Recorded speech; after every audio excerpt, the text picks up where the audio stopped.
Hello members, welcome to another members exclusive video. Today we're going to be talking about money. I apologize for the background noise. When I record at home there's going to be background noise and there's nothing we can do about that.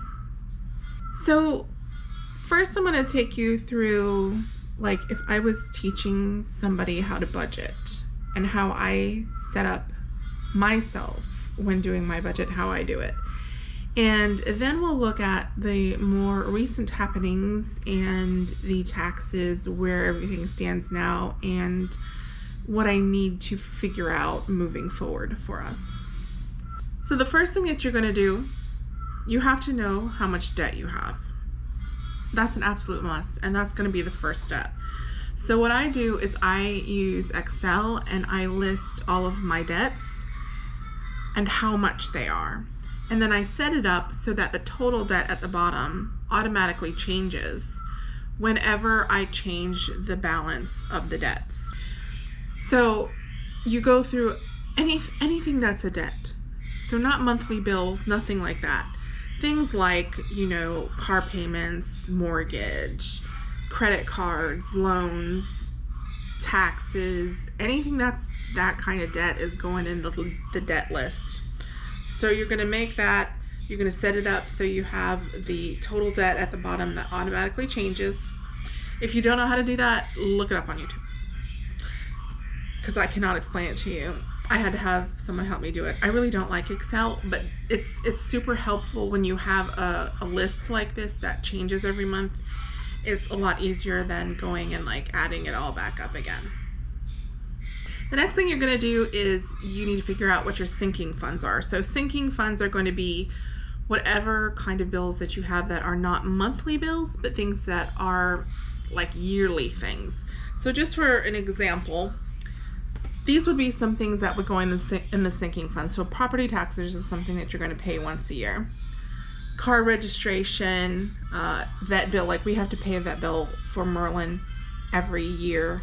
That's kind of expensive because he has seizures, so he has to have titers done. And we've been having a lot of problems with his ears and stuff like that. So the vet bill is something that has been continuous for us. So we would count that. If you're putting away a set amount for Christmas, for birthdays, that's something that you can put in the sinking funds. So that way when those times of year come around, you're not like, oh, I have to buy Christmas presents, and then you're putting it on credit. And then for me, I pay my cell phone bill in like year chunks. It's usually cheaper to do it that way by a little bit, and then you don't have to worry about a phone bill every month. And I use Mint Mobile, so like paying for a year for Mint Mobile is like nothing. So that's something that goes in the sinking funds as well. Some people pay their car insurance that way. They'll do it as one payment, you know, instead of monthly payments, and if you've got enough money to do that, that's awesome. So any kinds of those things you would put in the sinking funds, and then what you'll do is you'll add all of these up, whatever they come to, divide that by 12 for the months in the year, and then that's how much you're going to put away each month for these yearly things that you have to pay. Let me get the stinky marker. So I'm just using like rough numbers here. So let's say, you know, your property taxes are 1,000, your car registration is 40, the vet's going to be 500. Say you want to spend 400 at Christmas, and you're going to do 400 for birthdays too, and then your phone is like 140. Oh, God, that marker is like so poisoning me right now. I can taste it. All right, so if I add all these things up on this list, that's going to come to $24.80. All right, so we're going to take that $24.80, we divide it by 12. That's going to give us 206.666666666. So we can just make that 207 per month. 207 per month is going to be in our budget to put money away for all these yearly things that we have to pay. So when it comes time to pay those things, we have the money to pay it. Another thing that we as independent contractors have to figure out are our taxes. So it's kind of like a weird way. I know some people, I just had my taxes done, and my percent of taxes that I paid was 37.5, which is a lot. But this is my suggestion of how to do it. So if you know what your deduction is going to be, so for instance, we are going to get a 67-cent deduction per mile if we're delivering food or doing Lyft or Uber, like with people, things like that. So every mile that we drive, we get 67 cents, and that's subtracted. Let me do it on here. Again, using rough numbers just to explain. So let's say you made $1,000 for the year, okay, doing DoorDash. And let's say you drove 500 miles. So we would take 500 times 0.67, which is the deduction they're giving you, and that comes to $335. So we would subtract $335 from the $1,000. I shouldn't have to use a calculator for this, but I am. And that's going to give us $665. So we earned $1,000, but we're only going to be taxed on $665. Understand? So the deduction is not you getting money back. They're just not stealing as much from you. Let me give you another example. Eraser. I love this thing, by the way. So I have my list up here. So this is an example. So my earnings for a month were $5,227.88. Okay, earnings for the month. I go back and I look at the previous month to see how many miles I drove. That month that I looked at, I drove 744 miles. This is in relation to delivering food. I times that by 67. That gives me 498.48.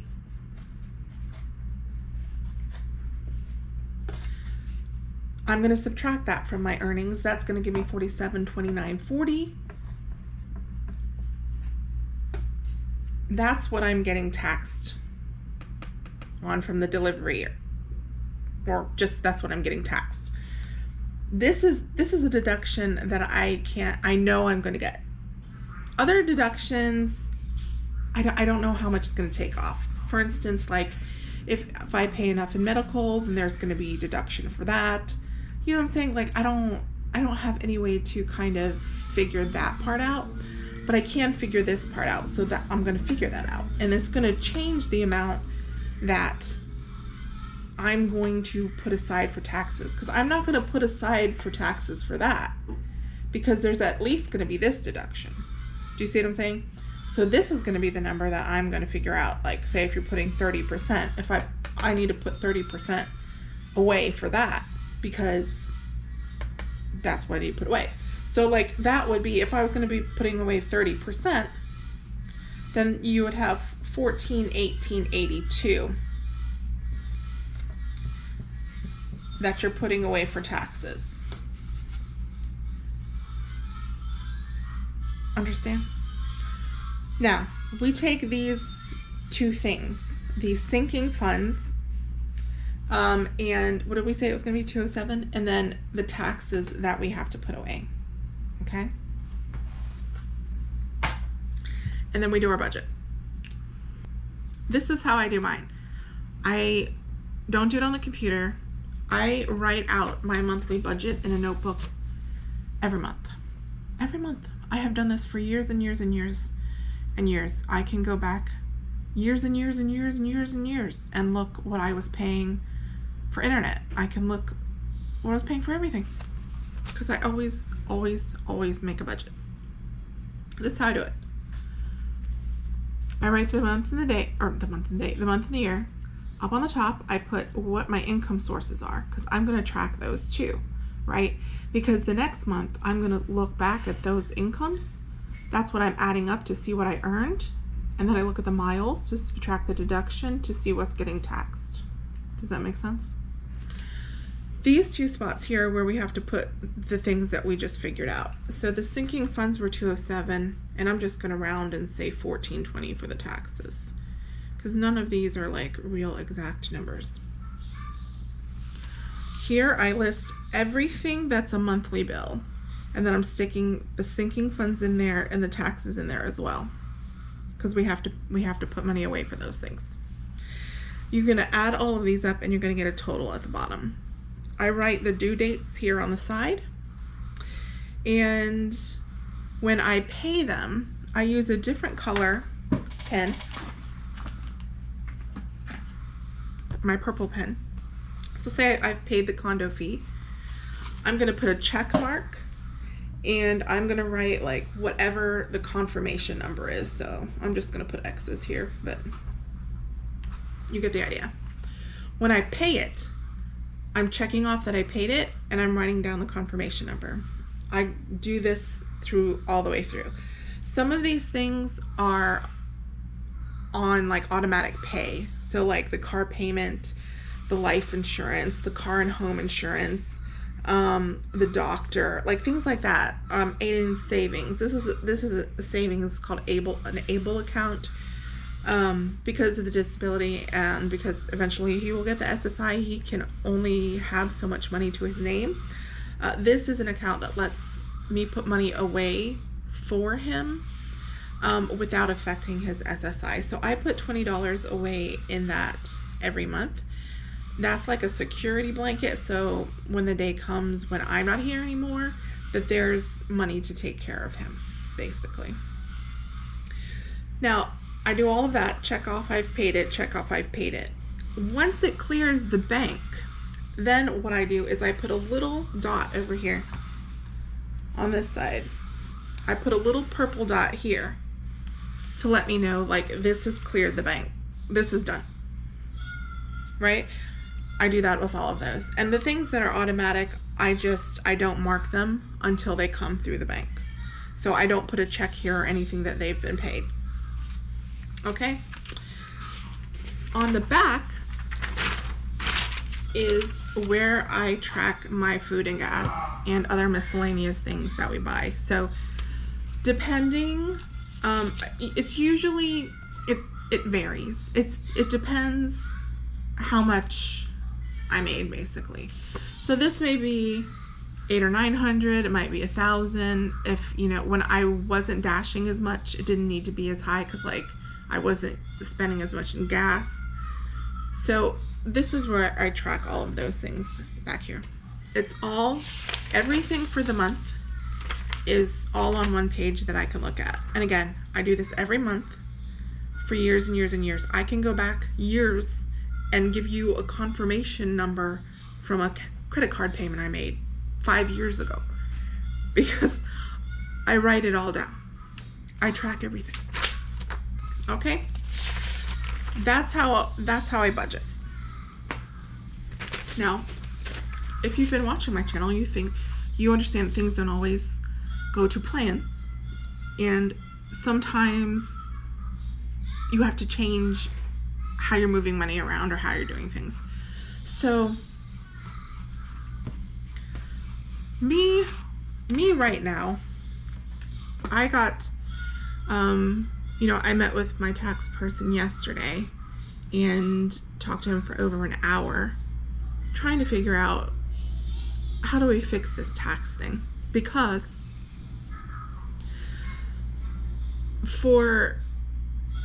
here's the thing for YouTubers, and it's going to be different for everybody, because, you know, some people that are YouTubers are married, so that, and they're you know, spouse may have a W-2 that kind of offsets the taxes, whatever.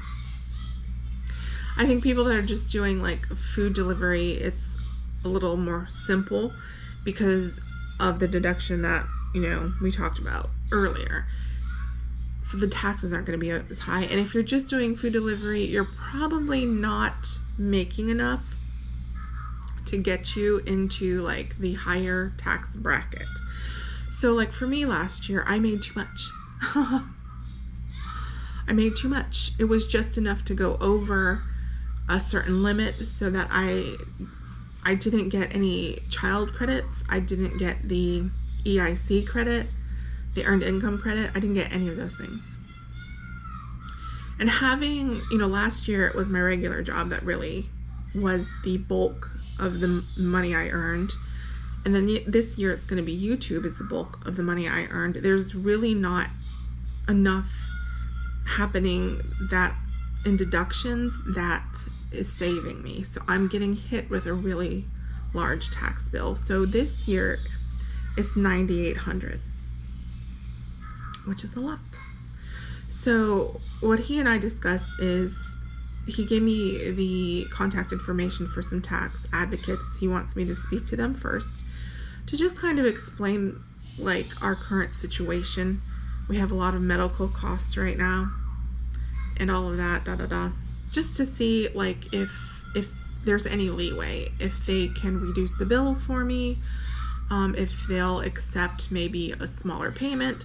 You know, he said there's been instances where someone has owed, you know, X amount of dollars and they go to speak to the advocates and they're like, well, I can't pay that, but I have this much. Will you accept this much? And they'll take that. So that's something that I have to set up. And then once I figure out what they will or won't do to help, then I'll meet with the tax person again. It's most likely that I'll just be put on like a payment plan where I'll be making monthly payments until it's paid off. But the thing we were discussing was we don't want this to keep happening every year, because then every year, like how do you get out of debt that way if you're continuously being slapped with this big tax bill?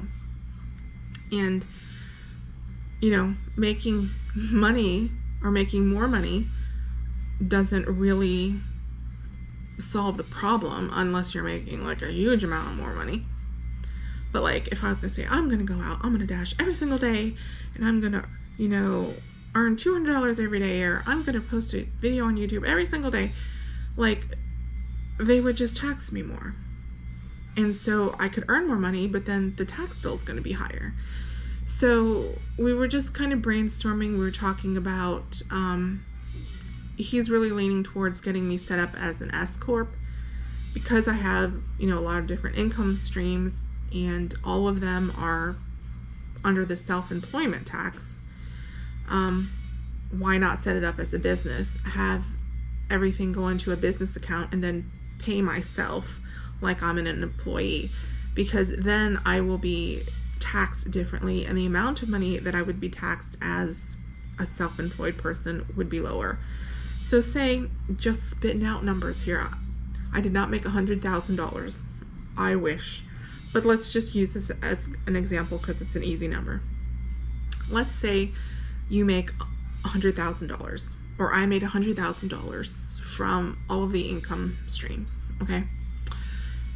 If I were just doing it how I am now, I would be hit with 37.5% in taxes on that $100,000.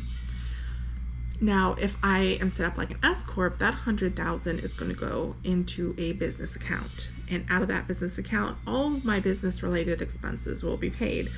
Car payment, car insurance, car registration, gas, repairs, you know, home, internet, electric, you know, because I have to do YouTube things.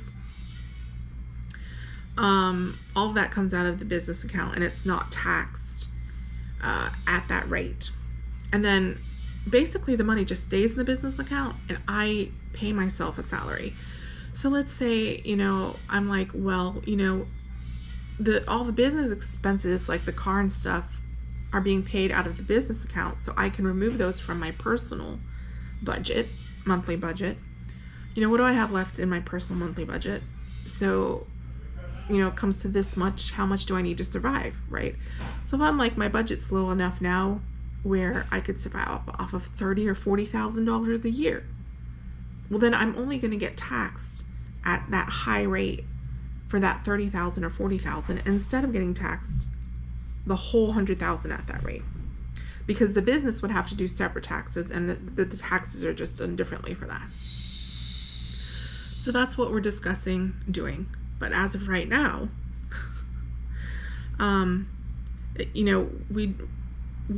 he did say the possibility we could try to do an S corp and like track it for 2024, but there has to be like special things you have to qualify, it's looking more likely for it to start for 2025 that we would do that.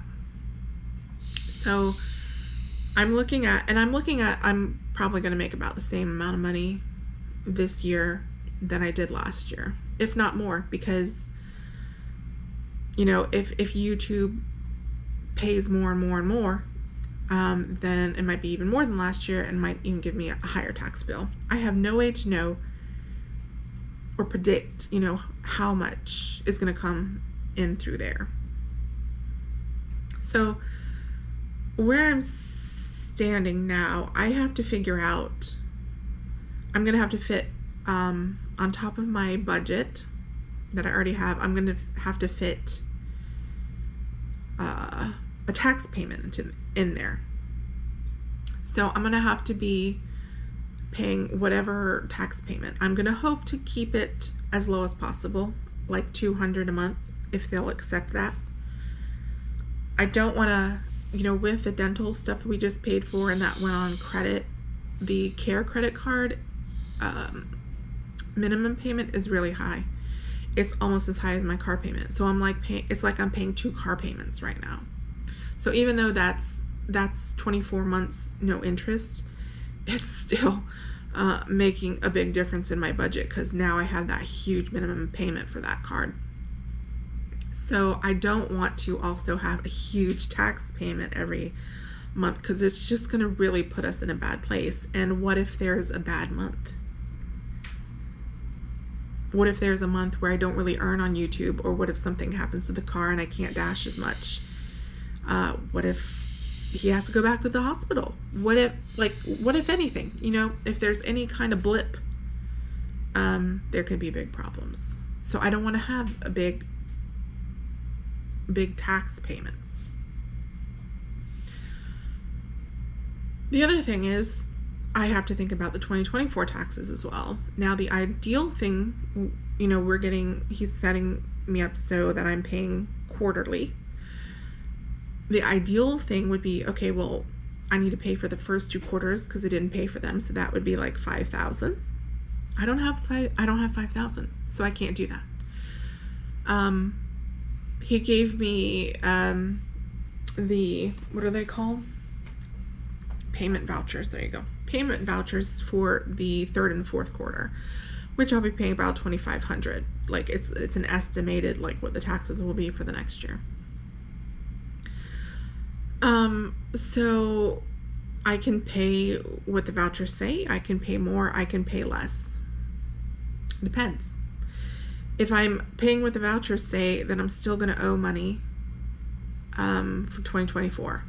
Absolutely, 100%. And I probably won't have it to pay. So then that's going to add to what I already owe them. Do you see what I mean? How it would keep accumulating like that? So this is what I'm trying to figure out. Is there a way, so we're in July, we've got 5 months after this. Is there a way that I could pay for 2024 taxes? So instead of sending in September, instead of sending them $2,500, I would send them $5,000 then. And then in January, send them another $5,000. And then hopefully that would leave me not owing them much, if anything at all. But there's other things I also have to pay for as well, like property taxes. Remember, all of the money that I had to go to the dentist. So all of the sinking funds that I was sinking are gone. So I've got to put away the property taxes again. I've got to put away money for the vet, and I've got to put away money for the additional dental bill that he has. I was originally going to have it paid in October, $6,800, but the insurance will pay $2,200 once the new year starts. So then I was like, okay, I'm gonna pay I'm gonna wait till January, and I discussed this with the dentist, and like, that's totally fine. It not gonna mess up the implants or whatever. It actually gives him more healing time for the spacers, which is actually a good thing. So then it wouldn't be $6,800 anymore. I would take off that $2,200, and it'd be $4,600. So we're looking at $10,000, $1,000, $500, and then the $4,600. Added all that up, divided that by 5 months, and that's how much I would have to put away every month just for those things, not counting my normal budget, not counting food and gas and those types of things. All right, so I have it written down here, and I made some adjustments because I was at first going to do the $6,800, like I said, in October, because I thought that, you know, that would actually help my taxes, because I would have paid so much medical that it would be a deduction. But when we figured it out in the office yesterday, it would actually be, I would be saving more money by waiting till January and having the insurance pay the $2,200 than if I paid the $6,800 this year trying to get a tax deduction. So it saves me money to wait and do it in January instead. So that's why I have adjusted my things here. So we're looking at $16,100. If we divide that by 5, that's $3,220 a month that I need to come up with over the next 5 months, which, if I'm just relying on dashing for that, is $805 per week. My monthly bills come to about $30,000, oh my God, $3,058. Food, gas, miscellaneous, $1,000. So that's about $4,058. With these two numbers together, we're looking at $7,278 that I need to earn every month. This only covers these things I've talked about. This does not leave anything to pay towards debt. Nothing. The debt doesn't get paid except the minimum payments. If I break it down in a different way, this always happens when I'm talking. If I break it down a different way and say, let's say I bring in $4,000 a month on YouTube. This past month I actually brought in $5,000. But this month it doesn't look like I'm gonna reach that. My views are like still up, but not as up. So like my views before were up like over 200%. Now they're up like 80 or 90%. So the views are a little bit less. And then also with everything that's going on right now in the world, views are lower because people's attention is somewhere else. That's just how it is, which is understandably so. So you have to take those kind of things into account. So this month will most likely not be another $5,000 month. So I'm going to go low and say, let's do $4,000 on YouTube. And then counting the child support of $540, that gives us $4,540. If we minus that by the $72.78 that I need to earn every month, that comes to $27.38. So that would mean I need to earn $27.38 dashing, which would be $684.50 per week dashing, which is much more doable than $805. If I was dashing 4 days a week, I think that would come to about $170 that I would have to make every day. So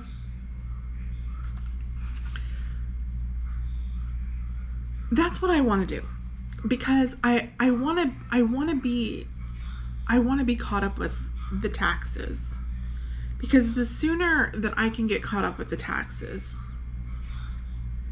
and not have all these other things, the dental things and the like all these other things that are pulling money away, the faster I can get the money aside for those things, the faster I can get back to paying the debt. Because when I add the taxes now for 2023 to my debt, I'm at $52,000 of debt, which is insane. It's insane. The majority of that, if I'm looking at my Excel sheet,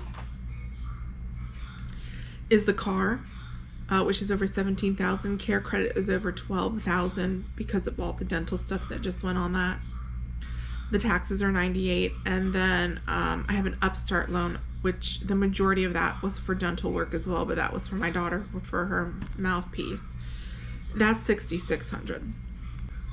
Those are really the big debts in there. Everything else, you know, I have, you know, 1, 2, 3, 4, you know, 5 credit cards that are already paid. Previous hospital bills that are already paid. Lots of things have already been paid. This is what's left. So, you know, I'm trying to figure out the best way to do it. And I think the best way to do it is to try and get the $10,000, get the money for the property taxes, for the vet and the dental work, and get that put aside as quickly as possible to make sure all those things are paid. And then the focus can go back on the debt.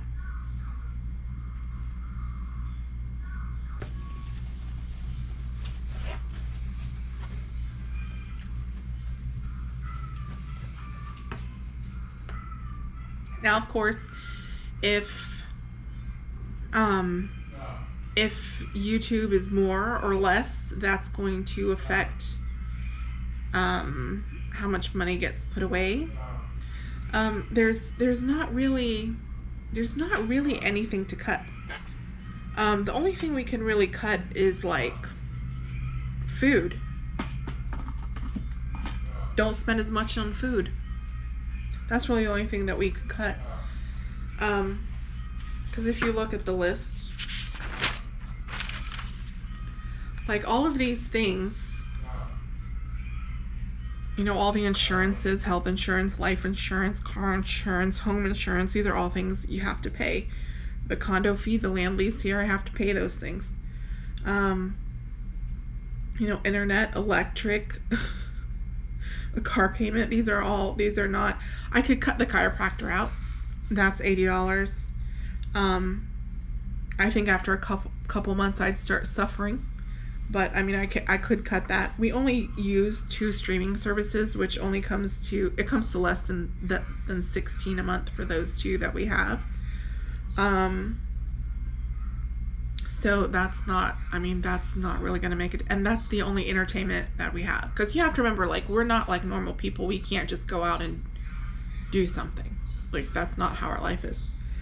The hospital bill that I'm paying, the $125 per month, that'll be done in October. That'll be a little bit of freed up money there. I just switched my car insurance to get a lower rate, and bundled with the home insurance, so there's not really anything I could do to switch that. Our internet just went up because they had some kind of credit or something for like low-income families that we were getting, and that ended, so that went back up. We can try to make the electric less.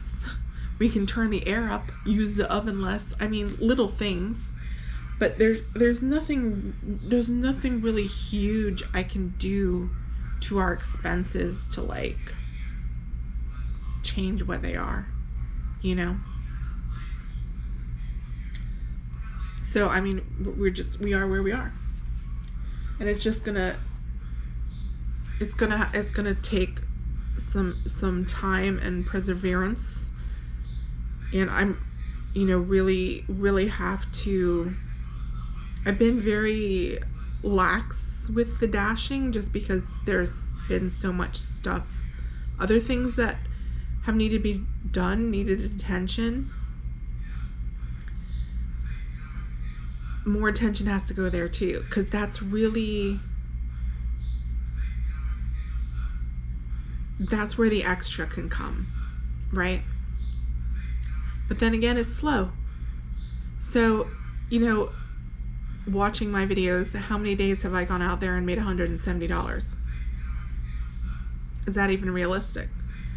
So these, you know, and I have to have time to edit too. So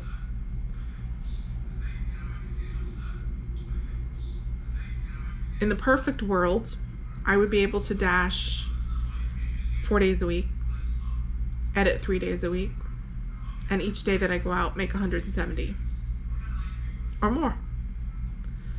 That would make my budget work. If that's not happening, if YouTube isn't reaching 4,000 a month,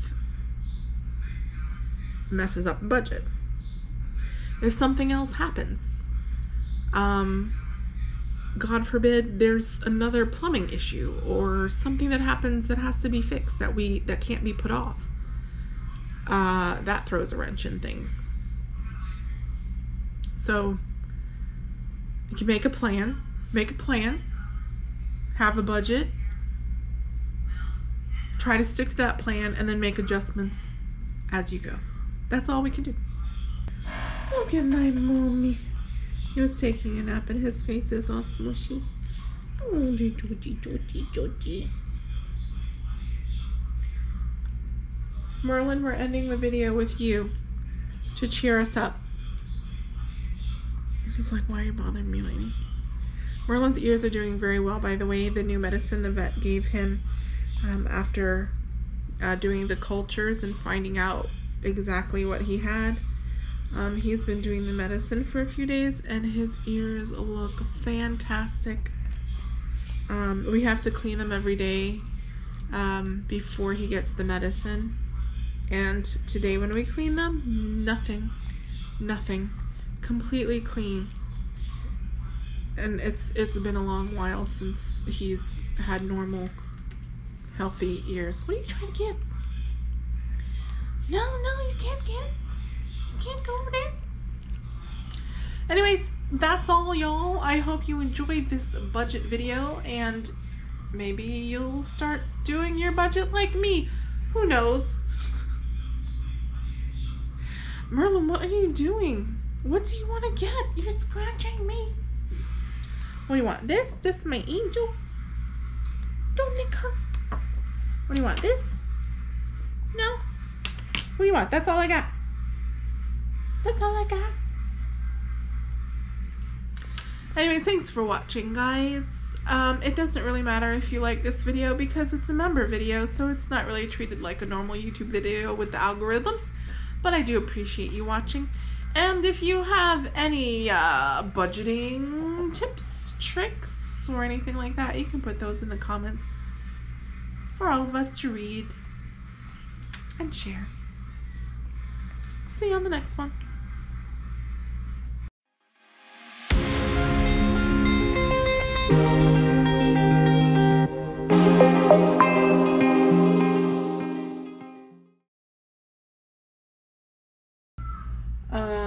What about when I hold this up? How does it look in here? Fully visible. The entire thing. What if I hold it over here? Still fully visible. Okay. How does the lighting look?